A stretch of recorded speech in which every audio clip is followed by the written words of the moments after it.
it's always awkward when people start these things, the start of these things. Right.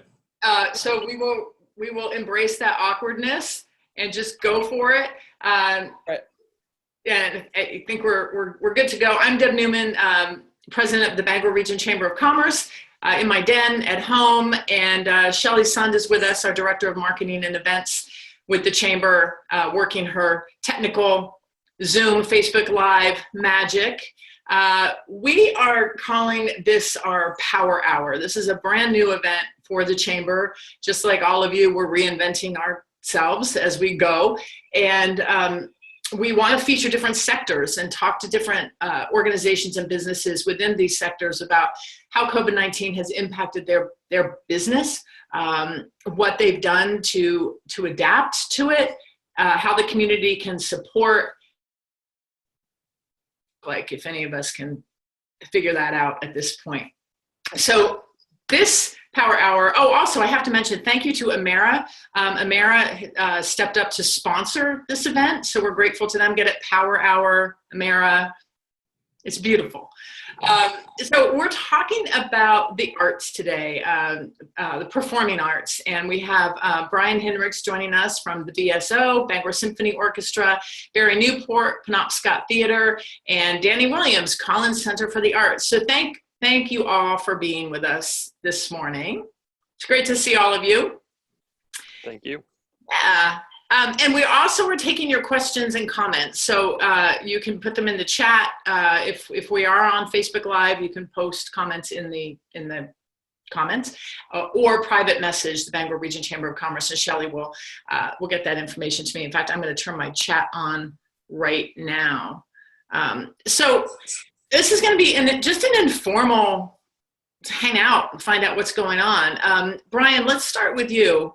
BSO, this hit, and I remember right before your symphony soiree, your biggest event of the year, and let's certainly talk about that. But first, for anybody who's not familiar with the BSO, who might be joining us this morning, tell us more about your great work and your great organization. Sure. So the Bangor Symphony, we were in the middle of our 124th season. We were founded in 1896. We offer a series of 6 classical music concerts every year. In addition, we present a pops concert typically, as well as the Nutcracker, young people's concerts, as well as a suite of education programs, including a youth orchestra program, school visits, young people's concerts, free children's concerts at our downtown venue, the Bangor Arts Exchange. It's a really robust operation, and we like to do all sorts of different things in the community, touch different members of the community in different ways. And this crisis struck pretty much for us. Unfortunately, the way we had scheduled the season, it was very back heavy. It was not as evenly divided as it typically is. So we have been faced with really canceling the full second half of our season. And you were pointing to the timing of this. It was pretty much as bad as it could have been, right before a major collaboration with the Maine Science Festival, as well as our major fundraiser of the year, the Symphony Soiree. I will say, though, the soiree was a really early bright spot for us. Our Director of Development, Sarah McCarthy, our soiree chair, Katie Schaefer, they had already put in so much work to get the auction online already. So everything, if you've ever run a silent auction type event, there are different platforms for online bidding, and we had that infrastructure in place already. So that was an early bright spot. We just could say, hey, the auction's online this year. We had really active bidding, and we were able to meet our budgeted goal for the Symphony Soiree this year, which was pretty astonishing given the last minute turnaround on that. In terms of the concerts, though, that's been much trickier to navigate. I think Bari, Danny, and I have all been communicating about the challenges we're facing. Certainly there's lost subscription revenue, there's lost ticket sales, there's lost sponsor revenue, but we are a long-standing institution. I think we've been doing all sorts of planning for next year. We want to be able to return to stage as soon as it is safe to. So we are preparing, and we are preparing a pretty full season, but we're also putting in all those backup plans. All of our organizations are that unknown stage 4 of the reopening. And when exactly that is and what exactly the new protocols are, we're waiting to find out. And that will really dictate exactly what our season looks like. But we do want to be prepared in the event that we can return sooner rather than later. So that's where we're at. I'll toss it to somebody else now. Thank you. Thank you for that. Bari, let's go to you. Bari Newport, Penobscot Theater. Penobscot Theater Company is the northeasternmost professional year-round theater company in the country. We are a theater company who owns the historic Bangor Opera House, which is the last remaining opera house in Bangor, where there once were many. Bangor was called the Little Broadway of the North. And one of our defining features is that we make our home in this once over 1,000-seat, 100-year-old opera house. The theater company did exist before the Opera House, and for 10 years had Main Shakespeare on the waterfront. But for the last 20-some years, we have made our home in downtown Bangor at the Bangor Opera House. We produce 7 productions a season. When we were forced to close, we canceled our remaining 3 productions, including our major summer musical, which brings in close to $300,000. We also had to cancel 4 of our education programs, which together serve about 250 children. All of our touring programs to schools. I'd be lying if I was saying that this isn't seismic and devastating to the entire industry, mostly because theater relies heavily on ticket sales, and especially theater companies that exist in communities which I would describe as rural, meaning no major corporations funding, no Home Depots, no UPS, no Delta. So 73% of our income comes from ticket sales. We own 3 buildings, including our scene shop and a house where we house our visiting artists. We employ 15 full-time people year-round, and at any given time, we have about 25 people on additional people on payroll, depending on what shows we're doing. And we employ about 150 artists a year that we bring in from all over the country. That's where we're at. We laid off about half of our staff, our production staff. We did receive the PPP loan. We have thankfully received disaster loan. And we're very grateful for the sponsorships and the generosity of our community that has come in over the last 2 months. We are planning a full season, as Brian said, and we certainly have plans in place to open in September. We'll see what happens. We'll see what happens. Of course, we'll take care of our subscribers, no matter what happens. But we really can't, nobody has a crystal ball. All we can do is prepare for as many scenarios as we can while trying to make sure we have as much money in the bank as we can. Thank you for that. Lots of questions, a lot of things I want to follow up with each of you on. But before that, Danny Williams, Collins Center for the Arts. What's going on with the Collins Center? Well, good morning, and thank you, Deb and Shelley, and thank you for the chamber and just thank you for all the work that you've been doing, trying to stay up on this and be a resource for the community. You've been doing yeoman's work, and I don't know how you're doing it, but you are. So keep up the good work, and thank you for this opportunity. And it's great to see my colleagues as well. Like Bari and Brian, the Collins Center had to pull down the rest of our season. And the Collins Center, people may not know that the Collins Center is part of the University of Maine. We are part of the University of Maine fabric. We're also part of the fabric of the community as well. That was the design. We had to pull down some 60 events, but some of those included in that were some of the symphony performances. They perform right here on this stage, and so in addition to our performances, which include our main stage, chamber music, broadcast, the symphony, School of Performing Arts, we also do many events towards the end of the year, particularly towards the end of the semester on a university campus. There are a lot of events that happen, but also commencements. Orono High School, Brewer High School, they do their commencement in our facility.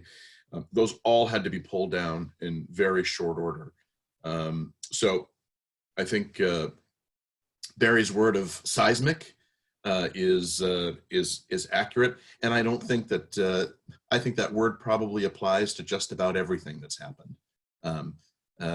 Not just us, but it has been incredibly just sort of, it's been a whirlwind because it happened so fast.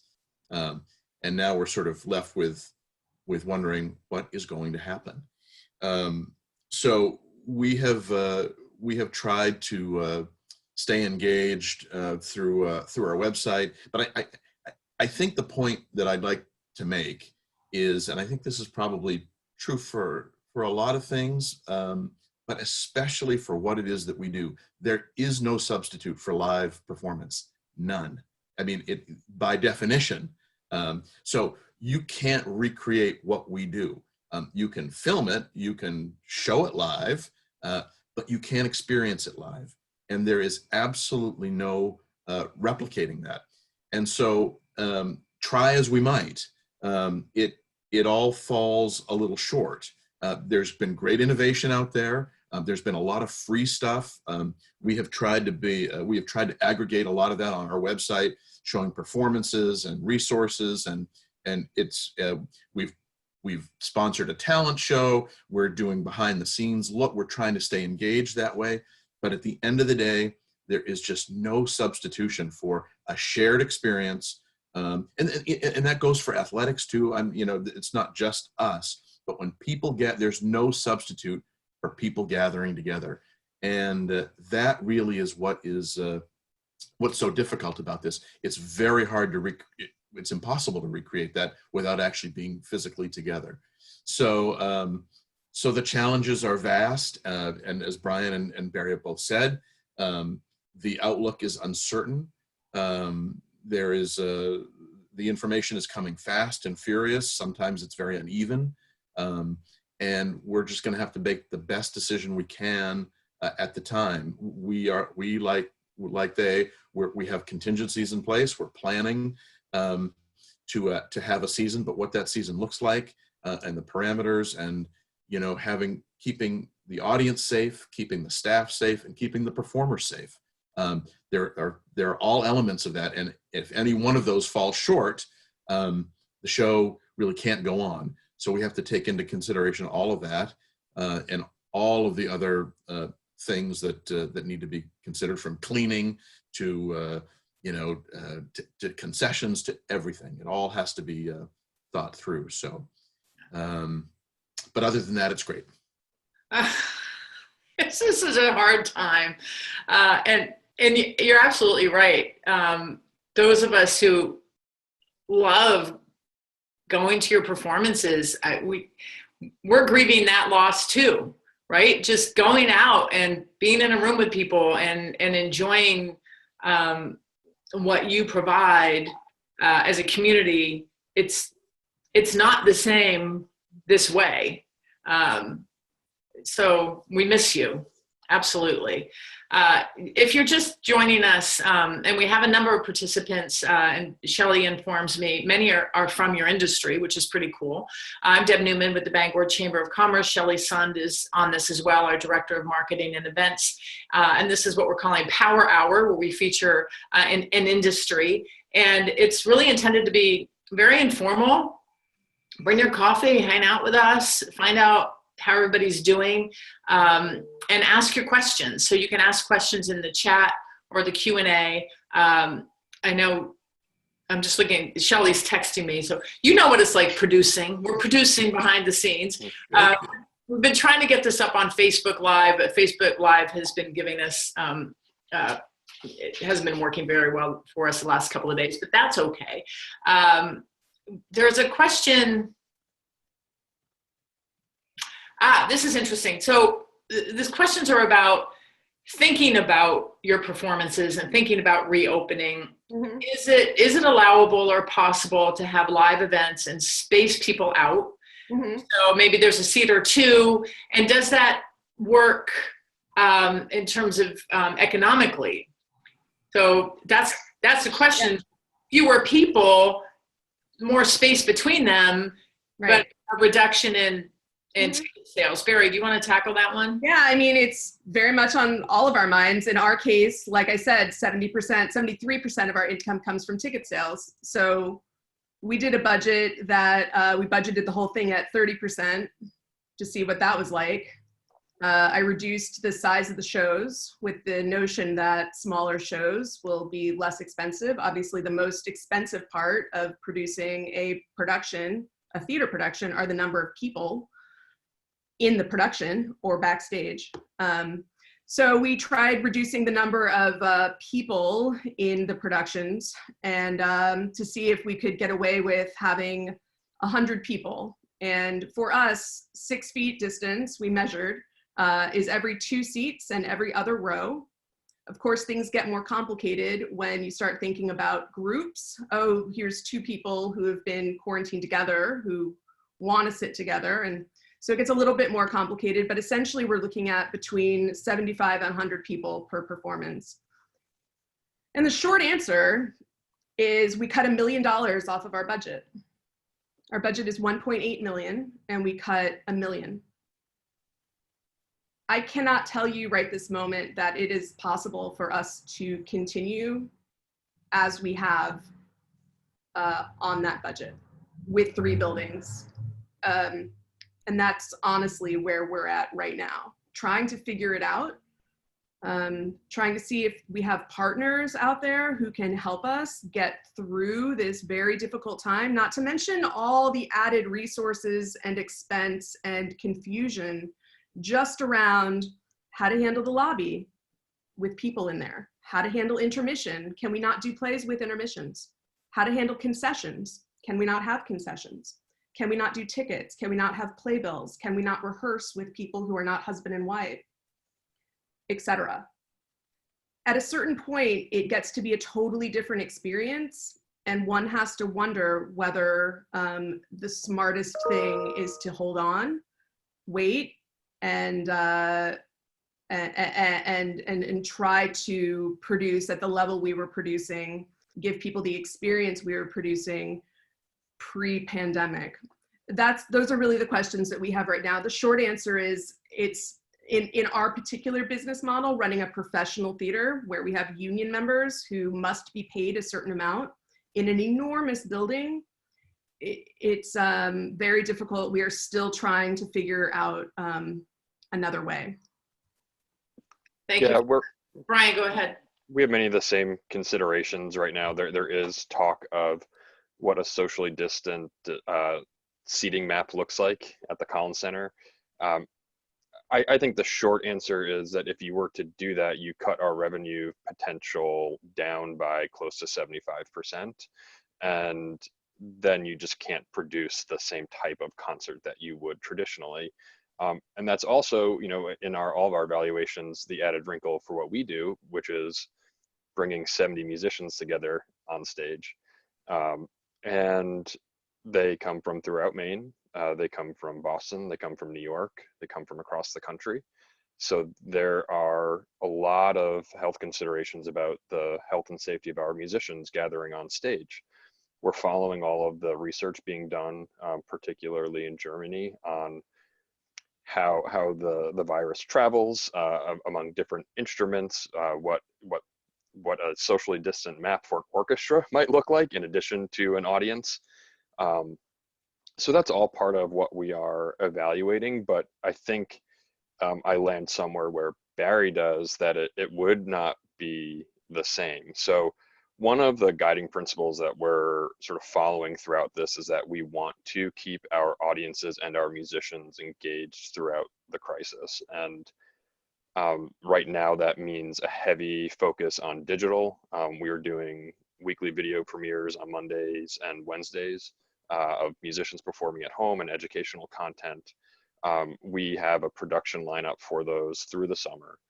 But once we get closer to when our typical season launch would be, we will need to pull the trigger or not on some of those backup plans and socially distant, get creative with socially distant performances, certainly smaller scale if needed. But there's too much unknown today about what that could look like. We're just trying to really plan for every possible scenario so we can jump in wherever the guidance tells us we can. But I think that, I mean, what I'm hoping for from our local, state, national governments is a lot of clarity soon about what they expect us to do, guidance similar to what the restaurant industry is starting to receive in Maine. Because a lot of those products that are not things that we may have be well stocked on, or systems we may not have in place yet, and they're back ordered and they're expensive, and putting those new health and safety protocols in place will be necessary, but we need to start planning for them now.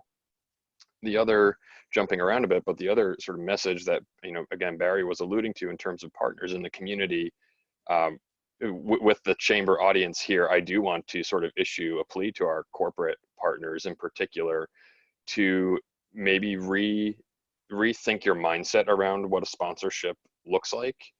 And so much of the conversation is about marketing ROI. Sponsorships typically do come out of marketing budgets, and maybe that expectation on what that marketing return looks like shifts, but also maybe the impulse to give shifts to more of a charitable impulse, to more of the question that this, I think, webinar posed is, what do you want this region to look like when we emerge from the crisis? Do you want the quality of life to look dramatically different, or do you want to still be able to attract employees and families and have these cultural resources that really round out our community and are essential to our community? Well said, thank you. These are assets in our region, major assets in our region that are attracting and retaining many of us here. So we want to continue to support your organizations. Danny Williams, the question we started with was looking at, is it considering how do you perhaps space people out, which of course reduces the number of attendees at an event. So where does the sort of the health meets economics piece? And that's something we're all really struggling with right now. Indeed. And, you know, we've looked at this like Bari has in her theater, and Brian and I have talked about this too. And it seems that consistently, and this is across the country, we've been working with our ticketing agents as well. They've been doing modeling for theaters and stadiums all over the country, that basically it lands somewhere between a 70 and an 80% reduction if you were to keep. So now, as of today, in the state of Maine, the only, I guess, what's the word? We've only contemplated groups of up to 50. So, I mean, obviously that's not going to fly, but once we get beyond that, and that really is the question, right? What is the runway? What is the on-ramp from 50 people to 1,400 or 14,000 at the waterfront? at the hockey arena or at the football stadium. What is that on-ramp? And regardless, let's say that we got the green light to do social distancing and do all that stuff. Would people come, right? Because it just seems to come back to confidence, right? Is there consumer confidence? Is there confidence that, you know, that I can go to see a show and not get sick? And right now, I don't think that confidence is there. There may be some, but I think in general, even if we had everything in place, even if we had everything, would people come out? And there would be some, certainly, but I'm just not sure that there is an overall general sense of confidence, and it's as much psychological as anything else. That confidence is in place. But the economics are really tough when you're talking about when you're talking about a 70 to 80% reduction. And not only that, I mean, for us, you won't be surprised that there have been from time to time when we have had a show when it's been a really small audience. And what's the first thing we do? We say, come on down front, right? Let's all join in. We're talking about perhaps a 70 to 80% reduction in this hall. Can you imagine 238 people spread out throughout every corner of this? It would be very demoralizing for the performer in a space like that. And it would, it would be very, very different. And so the economics are tough. There's no question about it. But I think the psychology right now is even tougher. But we have to wait and see, and we have to wait and see what the guidance is going to be. And I echo Brian when I say that the best thing that can be the most helpful is clear guidance, decisive, clear guidance, and not have it be squishy, because that doesn't help anyone. It's an excellent point. I just want to remind everyone, I'm taking some notes here, that if you have questions or comments, please use this as an opportunity. This is a conversation. So use the chat feature, the Q&A feature, and we're happy to just answer your questions or any thoughts that you might have. I'm Deb Neuman with the Chamber of Commerce, and this is something we're calling Power Hour, featuring an important sector in our community, and we're talking about performing arts today. I keep thinking about your performers and artists and how difficult that must be, just the uncertainty for them and the loss of not being able to do something that they love so much and that they're so passionate about. Well, it's also their income. I mean, right. They too have lost their jobs. To be an individual artist in this climate is impossible. For live theater performers, there's all kinds of union regulations around producing anything online. The Actors Equity Association and the Screen Actors Guild are not in alignment in terms of online rights. Plus, in terms of a published piece, we have to jump through the hoop of the different licensing agencies allowing permission as well. But to be an individual artist is extremely difficult. Last night at about 9 o'clock, Actors Equity sent out a guidance, I suppose, on when they will be giving out contracts again. Currently, they have a hold on giving out all contracts, and that was decided when Broadway decided they would not be producing until September 6th. So there's, all kinds of different guidance, I suppose, coming from the outside, and really one just has to question for themselves. First of all, there's liability issues. Do we really want to put ourselves or our performers or our audience or our staff, anyone at risk? So yeah, but I think it's important that it's not just a love of it. Oh, put people on stage because they love it. It's their job. It's their livelihood. Some people in our community make over $10,000 a year just on Penobscot Theater Company. So, yeah. It's an interesting time. Yeah, it's an absolute, it's really challenging for individual artists in this community and in this climate.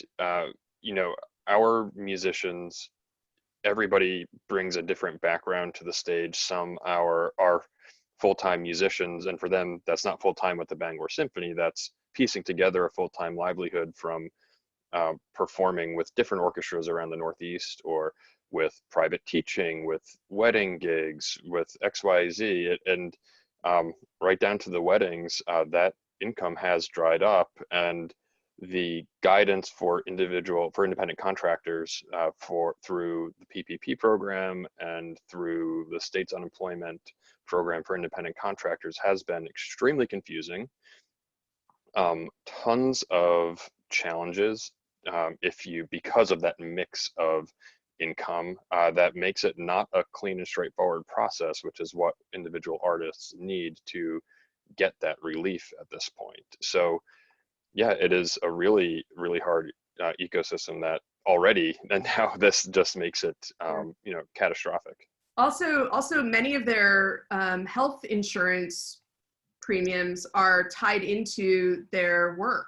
So I don't know if it's the same for musicians, for Actors Equity, like it's the number of weeks that they are on professional contract, which allows them to have whatever weeks they have of insurance. For the Collins Center, the model is a little bit different. We present performers from all over the country and all over the world, and so we have to ask ourselves, where are these performers coming from, right? And that it's a huge issue. They generally are coming from a major metropolitan area up through the Northeast. And so, you know, that brings into all sorts of, that brings into the question, you know, if they were to come here today, they would have to quarantine for 14 days, which again is not practical.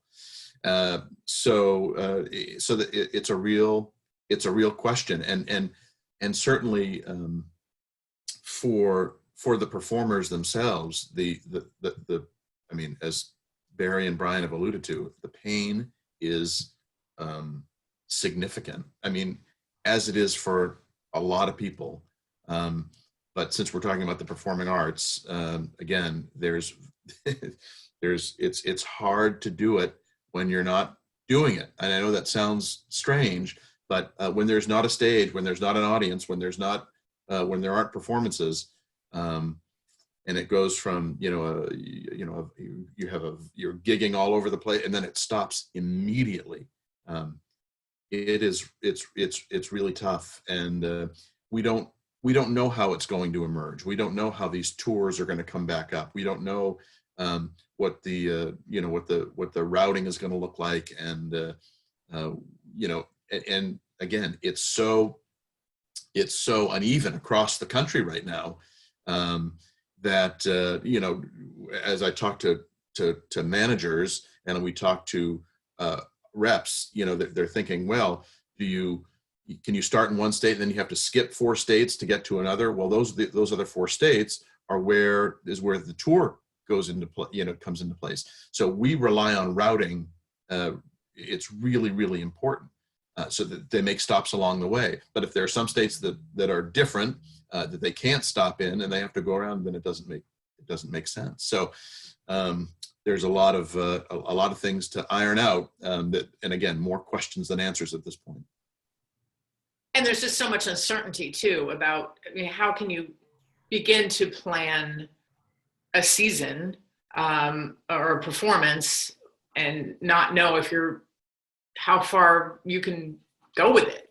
Yeah, it's what we do. And excuse me for interrupting, but I talked to both Bari and Brian, and we're planning 6, 12, 18, and sometimes 24 months out for these seasons. 24 is an exception, but I was having conversations in January about 2022, and what we do is plan. And I know that's, Deb, we were talking before the seminar. that's what you do. We are planners, and it's to your point, Deb. It's virtually impossible. We're contingency planning, but it's really, really hard to plan.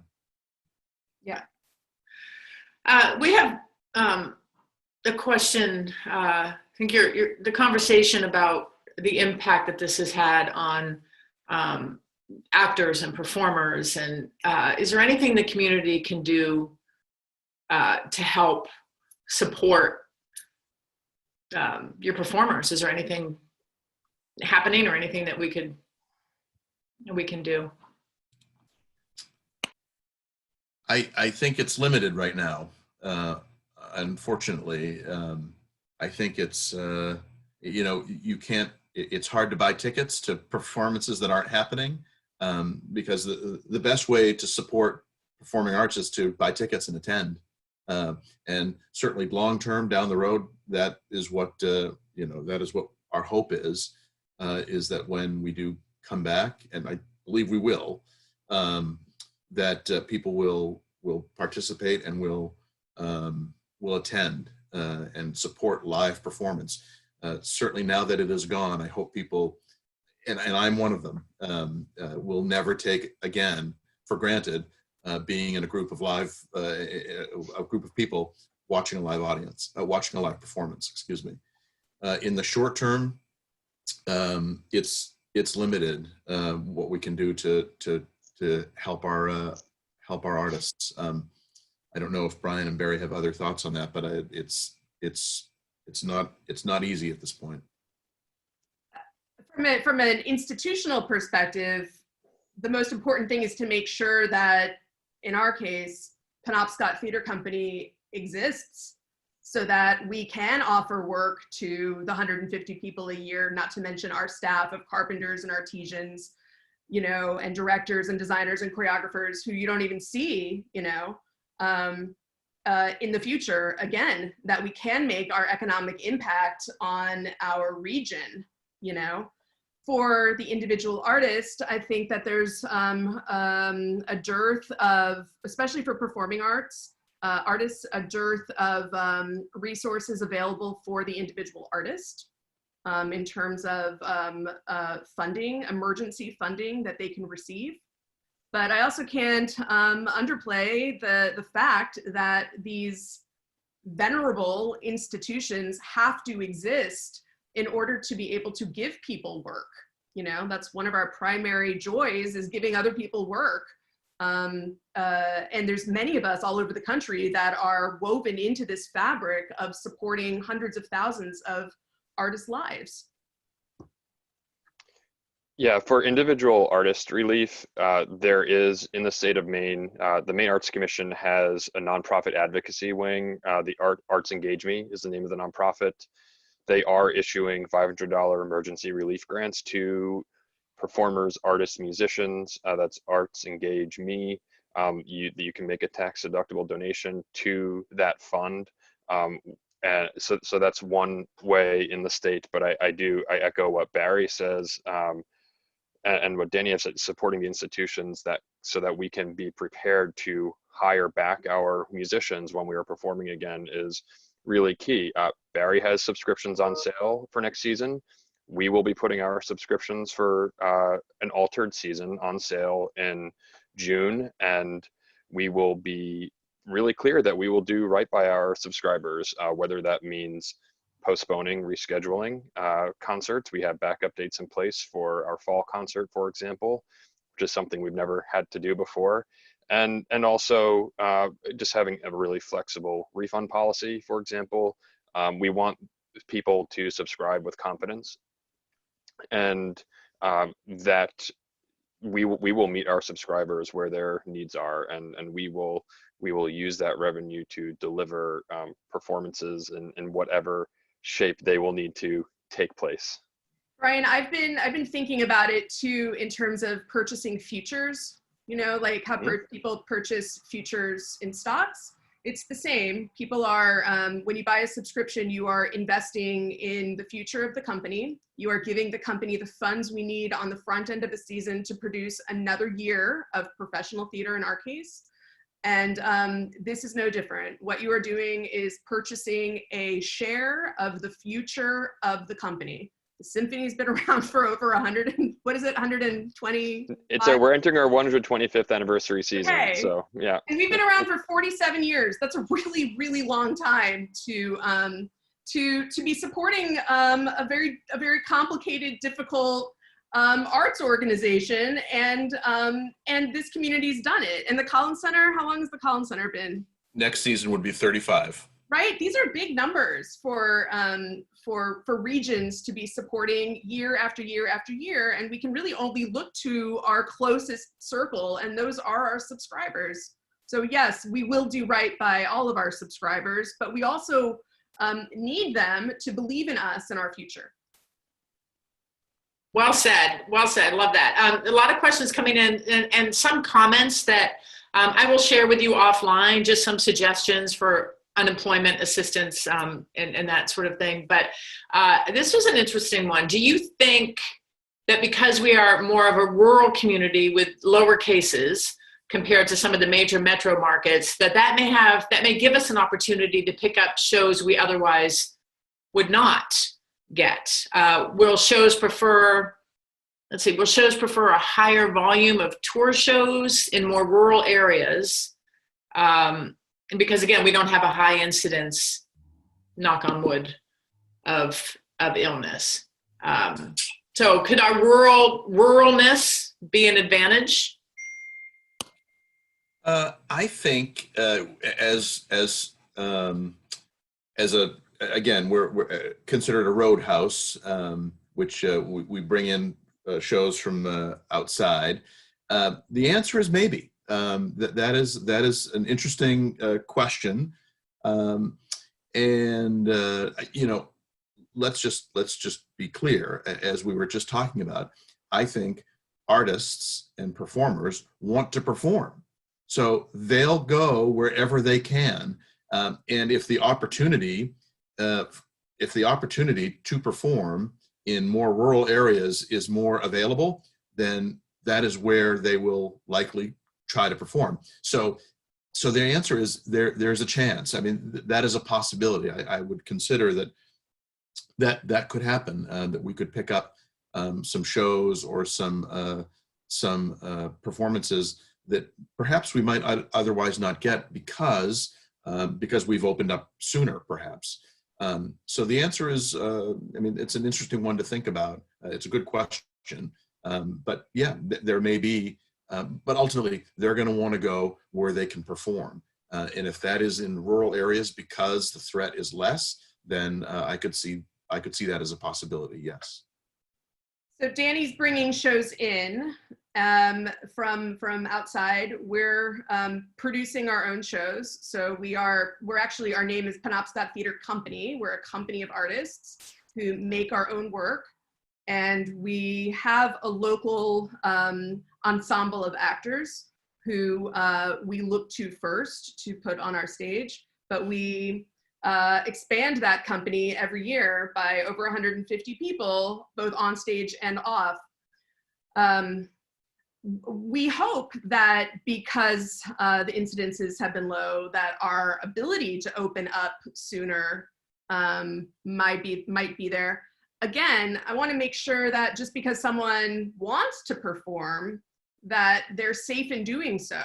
And as I mentioned earlier, there's some union guidance that is prohibiting that at the moment. And I also want to make sure that our staff and those others of us who you may not see on the stage are also protected.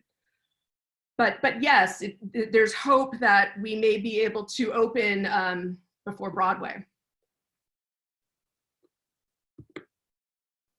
Brian, any thoughts on that? Yeah, I think we're in a similar position to Bari. We are, as an organization, as a board, we do look to what is happening in New York and Boston as having a great impact on us, because we do have core musicians as part of our company who do travel to Maine in key roles in the orchestra. So that that could pose a real challenge to mounting a season as we know it if there are quarantines in place or if there are regional flare-ups that prevent individual musicians from making a particular commute for a particular performance. But certainly I think Maine is nationally in a good position to be taking potentially a leading role, or potentially an earlier opening than, as Barry said, as Broadway, for example, or some of the other New York houses, for example, could. I'm hopeful that that might be the case, but we do see this as a national problem for us. There's no down to orchestra members to soloists, you name it, they are flying, they're taking trains, they're trying, there's so many considerations and liability considerations and contracts that are already in place that need to be considered. So it's a whole web. What have the conversations, or what are you hearing from, you touched on this, but I'd like to share this with the group. What are you hearing from state government? I know that many groups and sectors have come together to present proposals to the administrations for here's how we can reopen. How have your organizations been in touch and been communicating with the administration? I can tell you that recently, and I think Barry, you're on this group as well. Brian, I'm not sure you are yet, but there is a statewide performing arts sort of consortium that has taken shape, that is currently formulating, taking input from members or participants with a plan to present to the administration. It's a statewide consortium, and those talks are ongoing right now. I can say for us, for the Collins Center, we also fall under the auspices of the University of Maine. So we will take our guidance from the university, of course, who will very likely be in touch, and I know has been in touch ongoing, regularly, consistently with the administration. So we'll take our sort of marching orders from them, but we're also participating. We, the Collins Centers, are also participating in the statewide consortium to develop some policies, practices, and recommendations for the administration, and those will be forthcoming. There's also a cultural arts group that has recently been formed by Abby Levin at the Department of Tourism, actually, and I believe the first phone call is tomorrow. Yeah, it's something I found really interesting from a national level is early on I was speaking to the performing art, the professional theater has a lobbying wing, which works with Opera America and Brian, the National Orchestra. The League of American Orchestras. Yeah. In lobbying at a national level. What I found was interesting, though, was I asked why we didn't have a louder voice early on, because obviously we were the first to close and we're going to be the last to open. So obviously the effects on what we do, the notion of which is only about bringing people together, was likely to be vast and deep and long. And what I was asking was why we weren't combined with the rest of entertainment, why we weren't with for-profit venues, why we weren't with Hollywood, why we weren't with Broadway, why we weren't with Live Nation, and having a unified, loud voice. And I was told it's because we're not entertainment, we're arts and culture. And I found that to be a very, very, very interesting paradigm to be in, because how the arts and culture are viewed as not essential, and entertainment's viewed as not essential. But I would argue that arts and culture is essential, that our number one mission for all of us is to serve our communities. And I would also argue that in our practice, we elevate the human to the humane. We provide an essential aspect of being alive in any community, and we offer the identity of that community out to the public. So it's been an interesting time just in terms of national policy and our own voice, and it's an opportunity, I think, for all of us to make ourselves more essential. Yeah, I mean, I agree with everything Barry just said, and in terms of what we are hearing in the communications we're having, I mean, I'm writing regularly to our local and statewide representatives and encouraging this idea of clear guidance to start thinking about what the on-ramp is from 50 to 1,000 and to 10,000. That needs to be part of the conversation sooner rather than later. Not that we will get to the desired outcome sooner rather than later, but I would really like to see that the statewide offices are not forgetting our industry, and that, Deb, that includes your industry. You know, we're all doing events, we're all bringing people together and in quite large quantities. So it has been a little more quiet than I would like, certainly at the statewide level. I've been really relying on the League of American Orchestras, our national advocacy group for orchestras. That's been really invaluable, their lobbying efforts for some of the funding that's come out through the CARES Act, for example. But yeah, we're all in the same boat of just needing clear guidance and really not wanting our industry to be left in the dust in terms of guidance that's coming out. Or funding. Yeah. Mm-hmm. And not to mention just the economic impact that your organizations have to communities. Totally. And I huge. I was just looking at some of our numbers, and I know they're multiplied out by the Collins Center and the Penobscot Theater. We book 328 room nights locally every year in hotels for our guest artists and musicians. Though, I mean, we just cut that in half for the second half of this year. The trickle down is huge for restaurants, et cetera. Our economic impact is over 1.2 million in our community between our spending and our audience's spending. And again, I know those numbers just go up for the Collins Center and Penobscot Theater. So what we do, it serves, or as Barry so eloquently put it, it really fills a deeply human need, but there is real economic value in what we do as well for our communities. That there is no such thing as a full reopening of our communities without the arts. Exactly. We serve 40,000 people a year. We are in schools all over the state. Our economic impact is about 3 million. You know, we're year round. So not only people often are like, oh, you know, we go to the restaurants and then we go to see a play. Absolutely, our impact on downtown is obvious. But also people may not think about, yes, the hotel rooms, the fabric we buy, the property taxes that we pay. It goes on, the lumber that we purchase, you know. These are significant numbers that absolutely have an impact on the entire region.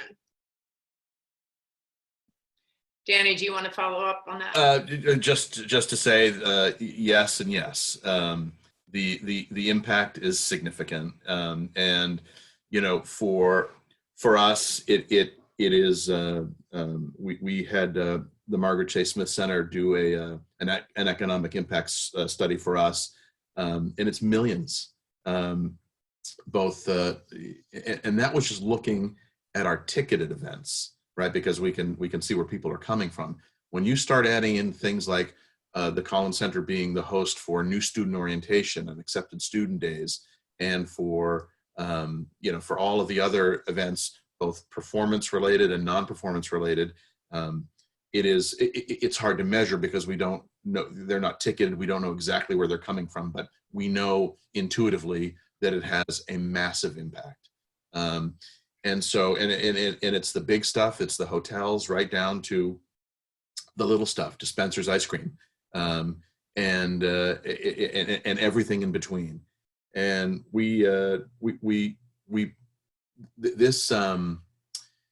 this facility was an experiment 35 years ago. It was an experiment to see if live entertainment, live music, because prior to that, there was very little. The Penobscot Theater Company was around, the Bangor Symphony was around, but in terms of what we see in the Bangor region today, I think a linchpin, a turning point, was the creation of the Maine Center for the Arts. And that launched a whole slew of performing arts and creative, the creative economy that was talked about sort of in a literal sense and in a figurative sense. But now you have things like the Gracie at Husson, you have the waterfront, you have the renovation of the Cross Center, the renovation of the Bangor Auditorium. And you know, I'm not saying this to pander in any way, but the Bangor Symphony and the Penobscot Theater have never been better. It has, in the last 35 years, and again, you could argue it either way, but since the Maine Center, that was a linchpin, that there was a shift in our region, because what was coming here before was, you know, that you'd get an occasional show at the Bangor Auditorium, but it wasn't like it is now. And you saw that experiment, that there was an appetite for it, and it has just grown and grown and grown. And it's to the point, and as both Bari and Brian alluded to as well, you know, I'm contacted by the hospitals and business professionals every year. We want copies of your brochure so we can give them to prospective families and clients and people who are thinking of coming to Bangor, the Bangor region. And I have been told directly that one of the reasons that I'm here, or one of the reasons that I've stayed here, is because of what is going on culturally in Bangor and artistically. And whether that's, again, sort of the performing arts, the cultural arts, or the,